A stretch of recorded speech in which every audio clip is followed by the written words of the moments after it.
Shri Jose K Mani 2 തവണ ഇന്ത്യയുടെ പ്രധാനമന്ത്രിയായിരുന്ന വ്യക്തി, ഇന്ത്യക്കായി നിരവധി കാര്യങ്ങൾ ചെയ്ത, ഇന്ത്യയുടെ വളർച്ചയ്ക്കായി നിരവധി കാര്യങ്ങൾ മുന്നോട്ട് വെച്ച ആ വ്യക്തി ഇന്ന് വിടവാങ്ങുമ്പോൾ താങ്കൾ അതിനെ എങ്ങനെ നോക്കിക്കാണുന്നു?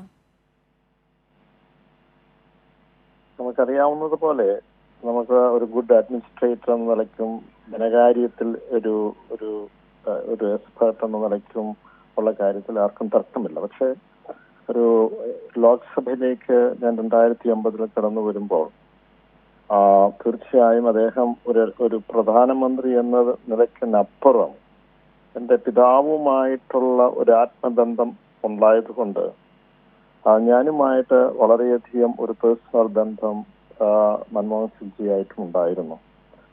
അത് വരാനുള്ള ഒരു കാരണം മാണി സാറിന്റെ തന്നെ കേരള കോൺഗ്രസിന്റെ ഐഡിയോളജി ആയിട്ട് അധ്വാനവർഗ സിദ്ധാന്തവും രാഷ്ട്രീയ സാമ്പത്തിക പഠനവും എന്ന് പറഞ്ഞൊരു ഗ്രന്ഥം, അതിന്റെ റിലീസ് 2002 ഇതുമായി ബന്ധപ്പെട്ട് അദ്ദേഹത്തിനെ നേരിട്ട് പോയി ക്ഷണിക്കുകയും അത് ആ ചടങ്ങ് നടത്തിയത് തിരുവനന്തപുരത്ത് വെച്ചായിരുന്നു. അപ്പോൾ അതുമായി ബന്ധപ്പെട്ട് നല്ല റിലേഷൻ അദ്ദേഹമായിട്ടുണ്ടായിരുന്നു. മാത്രമല്ല അതിനുശേഷം പാർലമെന്റിൽ വന്നു കഴിയുമ്പോൾ എപ്പോഴും ഒരു പേഴ്സണൽ ബന്ധം അദ്ദേഹം കാത്തു സൂക്ഷിച്ചിരുന്നു.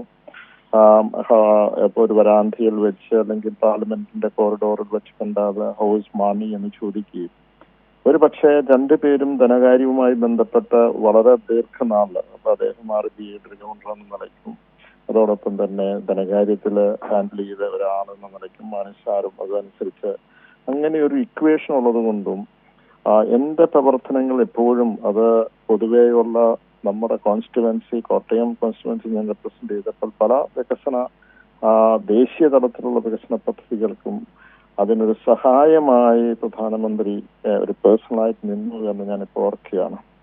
അപ്പോൾ മറ്റുള്ളവർ പറഞ്ഞ പോലെ തന്നെ ഇന്ന് നമുക്കറിയാം വലിയ ഒരു ലോകരാഷ്ട്രങ്ങളുടെ റിസഷൻ ഉണ്ടായത്, സാമ്പത്തികമായ തകർച്ചയുണ്ടായ 2008-9 കാലഘട്ടങ്ങളിൽ. അന്നേരം തീർച്ചയായും ആ ഘട്ടത്തിൽ എത്രയോ രാജ്യങ്ങൾ, പ്രത്യേകിച്ച് അമേരിക്ക പോലുള്ള രാജ്യങ്ങളിൽ സിറ്റി ബാങ്ക് ഉൾപ്പെടെയുള്ള ബെയിൽ ഔട്ട് ചെയ്തപ്പോൾ നമുക്ക് പിടിച്ചു നിൽക്കാൻ കഴിഞ്ഞ അദ്ദേഹത്തിന്റെ ചില നയങ്ങളും ചില തീരുമാനങ്ങളും ചില പദ്ധതികളുമാണ്. തീർച്ചയായും അത് ആർക്കും ഒരു തർക്കമില്ലാത്ത കാര്യമാണ്. അതുകൊണ്ട് തന്നെയാണ് ആ സമയത്ത് അതിനുശേഷം വിവിധ പദ്ധതികളുമായി ബന്ധപ്പെട്ട് ഇന്ത്യ രാജ്യത്തെ വികസന പദ്ധതിയിലേക്ക് വഴികാട്ടി മുന്നോട്ട് കൊണ്ടുപോകാൻ കഴിയുന്നത്. അദ്ദേഹത്തിന്റെ വേർപാട് തീർച്ചയായും നമ്മുടെ രാഷ്ട്രീയ രംഗത്തും നമ്മുടെ ധനകാര്യ രംഗത്തും അതോടൊപ്പം തന്നെ നമുക്കറിയാം കോൺഗ്രസ് പാർട്ടിയുടെ ലീഡർ എന്ന നിലയ്ക്ക് വലിയൊരു കുറവാണ് ഉണ്ടായിരിക്കുന്നത്. അദ്ദേഹത്തിന്റെ അനുസ്മരണയ്ക്ക് മുമ്പിൽ ആദരാഞ്ജലികൾ അർപ്പിച്ചുകൊള്ളുകയാണ്. ശ്രീ ജോസ് കെ മാണി, നോക്കൂ, രാജ്യം ഗുരുതരമായ സാമ്പത്തിക പ്രതിസന്ധി നേരിട്ട ഒരു ഘട്ടത്തിൽ നേരത്തെ ഡോക്ടർ ജോൺ ബ്രിട്ടാസ് MP പറഞ്ഞതുപോലെ സ്വന്തം പാർട്ടിക്കാർ പോലും അവഗണിച്ചിരുന്ന ഒരു സമയത്ത് അന്ന് പ്രധാനമന്ത്രിയായിരുന്ന നരസിംഹറാവു ഈ മൻമോഹൻ സിംഗിനെ കേന്ദ്ര ധനമന്ത്രിയായി നിയമിക്കുകയായിരുന്നു. സ്വന്തം പാർട്ടിക്കാർ പോലും അതിനെ അവഗണിച്ചെങ്കിലും ഈ നിയമനം നടക്കുന്നത് പിന്നീട് ഈ നിയമനം ശരിയായിരുന്നുവെന്ന് തെളിയിക്കുന്ന ഒരു അവസ്ഥയിലേക്കായിരുന്നു കാര്യങ്ങൾ നീങ്ങിയത്. കാലം ഈ നിയമനം ശരിയെന്ന് തെളിയിക്കുന്ന ഒരു സാഹചര്യമായിരുന്നു പിന്നീട് നമ്മൾ കണ്ടത്. അത് വളരെ ശരിയാണ്. കാരണം നമുക്കറിയാം ഇപ്പം മോണിറ്റൈസേഷൻ വന്നു കഴിഞ്ഞപ്പോൾ അദ്ദേഹത്തിന്റെ ഒരു പ്രസംഗം പാർലമെന്റിലുണ്ടായത്.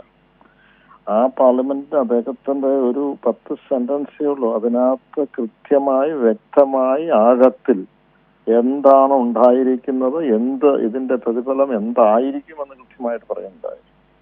അപ്പോൾ ഇവിടെ സൂചിപ്പിച്ചതുപോലെ സാമ്പത്തിക പ്രതിസന്ധി 2008-2009 കാലഘട്ടങ്ങളിൽ ലോകരാഷ്ട്രങ്ങളെ മുഴുവൻ, വികസിത രാജ്യങ്ങളെ മുഴുവൻ പിടിച്ചു കുലുക്കിയപ്പോൾ നമ്മുടെ മേഖലയിൽ ഇന്ത്യ രാജ്യത്ത് നമുക്ക് അതൊന്നും സാധാരണക്കാരെ വലിയ തോതിൽ ബാധിക്കാതെ മുന്നോട്ട് കൊണ്ടുപോകാൻ കഴിഞ്ഞതും അദ്ദേഹത്തിന്റെ ആ വലിയൊരു വിഷയം ഉള്ളത് കൊണ്ടാണ്, ആ ഒരു എക്സ്പെർട്ടിസം ഉള്ളത് കൊണ്ടാണ്. അപ്പോൾ അങ്ങനെ വരുന്നൊരു ഘട്ടത്തിൽ തീർച്ചയായും അദ്ദേഹത്തിന് ഒരു ധനകാര്യമന്ത്രി എന്ന നിലയ്ക്ക് അദ്ദേഹത്തിനെ ആദ്യമേ പ്ലാൻ ചെയ്യും, അല്ലെങ്കിൽ അദ്ദേഹത്തിനെ ആക്കുമ്പോൾ, അല്ലെങ്കിൽ പ്രധാനമന്ത്രിയാക്കുമ്പോൾ വിമർശനങ്ങളും ഒക്കെ കോൺഗ്രസ് പാർട്ടിയിൽ നിന്ന്, സ്വന്തം പാർട്ടിയിൽ നിന്നുണ്ടായിരുന്നു എന്നുള്ളത് വസ്തുതയാണ്. പക്ഷെ അതിനുശേഷം ഉണ്ടായിരുന്ന ഘട്ടങ്ങളിലൊക്കെ എപ്പോഴും പ്രതിസന്ധികളൊക്കെ തരണം ചെയ്ത് വളരെ നീറ്റായിട്ട് ക്ലിയർ ആയിട്ട് ഭരണത്തിനെ മുന്നോട്ട് കൊണ്ടുപോകാൻ കഴിഞ്ഞത് അദ്ദേഹത്തിന്റെ കഴിവുള്ളത് കൊണ്ട് തന്നെയാണ്. ഒരു തരത്തിൽ പറഞ്ഞാൽ സെക്കൻഡ് UPA സർക്കാരിലേക്ക് കൊണ്ട് എത്തിച്ചതും അദ്ദേഹത്തിന്റെ ആ പ്രവർത്തനങ്ങൾ കൊണ്ടാണ്, പുതിയ പുതിയ പദ്ധതികൾ കൊണ്ടാണ്. പക്ഷെ എപ്പോഴും ഒരു ധനകാര്യ ഡിസിപ്ലിൻ അദ്ദേഹം കാത്തു സൂക്ഷിച്ചിരുന്നു എന്നുള്ളതാണ് വളരെ വ്യക്തമാണ്. ശരി, നന്ദി ശ്രീ ജോസ് കെ മാണി ഈ ഒരു അവസരത്തിൽ പ്രതികരിച്ചതിന്.